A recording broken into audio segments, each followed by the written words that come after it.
Are you poor? Well, so am I. Here at Building with the DM, I'm going to show you on how to save more money instead of buying one of these things which fold out quite a lot. They are quite portable and useful, but the problem is that they cost like $50 or $60. I don't know. I can't remember. But anyway, I'm going to show you how to make this thing. And its cost is about $10. So, let's get showing it.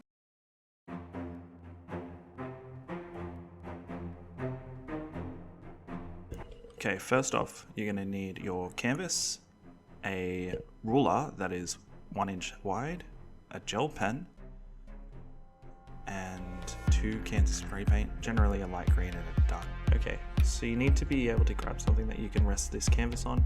I use these 2 makeshift workhorses. It's what I made them to do, is to dissolve the paint stuffs.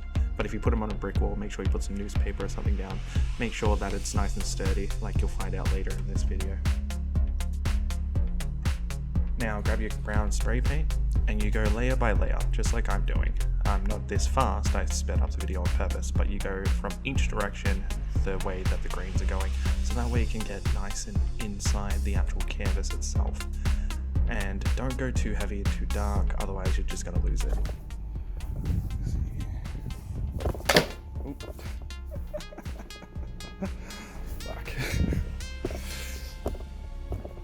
Alright, that's what I meant by having something nice and sturdy. I have to rearrange my configurement just so that way you can actually stay up, but it's alright, it's just windy today, so that's why it's gone like that, but you can see it in the grains. So now, it's time to move on to the green. And what we want to make sure is normally don't go as close as I do. I'm only going close because it is quite windy today, as you can see. And you're going to see the lines pop up. Don't be afraid of that, just because that's how it's going to turn out, but it will blend in because all the paint is still wet. So, don't be afraid to do as much as you want. Go back over the brown, it doesn't matter. And then we'll get on to the next part. Okay, so now this is where you take your 1 inch wide ruler and your gel pen. If you don't have a 1 inch wide ruler, well then I'm sorry for you, because that's going to be a bit more difficult, but you'll work it out. Anyway, so what I'm doing is I'm measuring 1 inch from the wall just by using the side of it. And from there you can follow it, but the smartest thing to do is always go across onto the other side, just to create the first line, because the easiest thing you can do is create one straight line, and because the ruler is 1 inch and it's straight as well, you go based off that line, and that's how you can create it. But what you can do as well is do what I'm doing here, and now I've got a wall to go off, so I create 1 inch increments from each other, so that way I then have another guide to go off, as well as the as well as a line that will allow me to do it on the grid. But you do whatever you want to do. This is one of my safest options. If people have a different way of doing it, just let me know in the comments actually, so that way I'm able to change it up and see what works for me. But remember, do whatever works for you, because at the end of the day, you're the one that's doing this. This is all free-handed anyway, majority of it. So now that I've got everything spaced out, I'm gonna go and draw my first line of my grid. This is the most important one, because this is going to determine everything's going to be straight. So with the gel pen, you go down. And the reason why I use gel pen is just because when you go back and forth, it's going to create a nice line for me. But also, the best thing about gel pens is if I make a mistake, I can rub it out with my finger and it will not affect anything. Especially if you let it dry for a while, in terms of like the paint. But when this dries, it doesn't come off. It stains it pretty much. So now I have my line I'm going to work off, which I don't like the way my hand is placed here. So what I'm going to do is I'm going to make the line a bit darker, and you just go back and forth. Don't be afraid to apply pressure, just don't apply so much that it's going to poke through the thing. Even though canvases are quite durable, you don't want that to happen. So once I get that sorted out, I'm going to spin it around and get comfier the way I do it.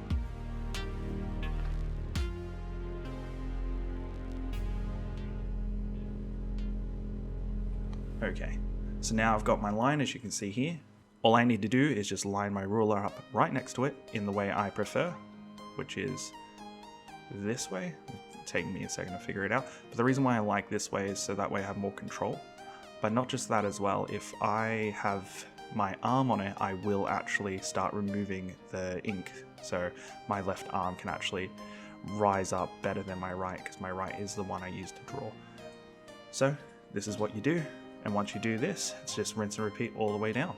And this is why the 1-inch ruler is so important, because it allows you to cheat this. It's like dry brushing for miniatures, and it's quite great, to be honest, because it means I can get this done quite fast.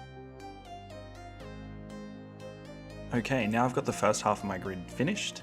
What I'm going to do is exactly what I did on the other side, but this time I'm going to follow it off the edge. I can't really mark out ways to do it like I did the first time, just because my ruler isn't long enough. So what I'm going to do is I'm going to create a straight line and follow it down all the way to one of the more appropriate points that I find, probably the halfway mark. And it's going to be as straight as it can be, because I'm making the flat point be straight with the curvature, so that way it creates a straight line through it. And I take this part the slowest, just because this part is what makes or breaks this whole thing and makes it be what it can be. So just be careful with your drawing hand. This is also why you give it a bit of time to dry with the gel on top from your first layers, and then you give it a go, and it's just exactly what you did last time.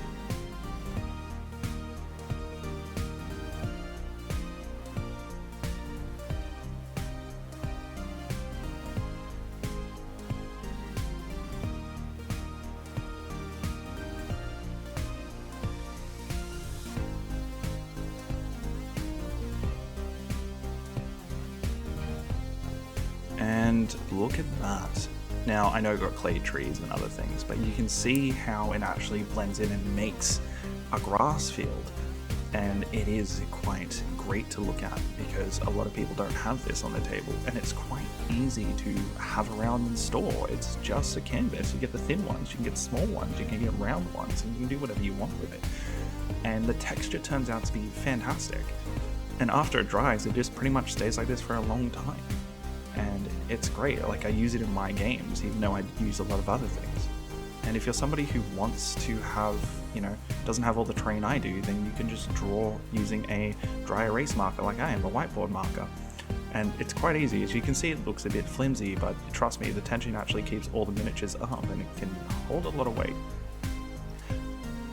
And it's fantastic. But if you have to draw, then you're not going to have that much weight on it. And it's just as easy to rub out. You see it now that I'm applying just standard pressure, and that's it. So, do I think that these are worth the time and effort to put in? Yeah. If you're someone who hosts the games quite a lot, you can store them any way you want. You can hang them on your wall. But if you are someone who travels, there are smaller ones you can build, as you can see with the white ones I did with the whiteboard marker. They are quite easy to do. And do they replace these? I think so. The amount of price you pay, you can make bigger ones. You have material left over with the spray paint and the pen. So why don't you just get building them? If you wanted to do like oceans and stuff, you just do different shades of blue. And if you wanted to do like stone tiles, then you just do black with grey, and you can get it looking quite good. That's the stone one, black and grey. And for the players, look, they're just going to appreciate the fact that you have different styles of terrain that you can use. That isn't just going to be something that's overdone and overused. It helps them broaden perception of your game. So yeah, get going. It takes about an hour to do it all, and it almost costs you nothing. It does cost money, like brokers and stuff, but that's how you can liven your games. So yeah, build them, and catch you on the next episode.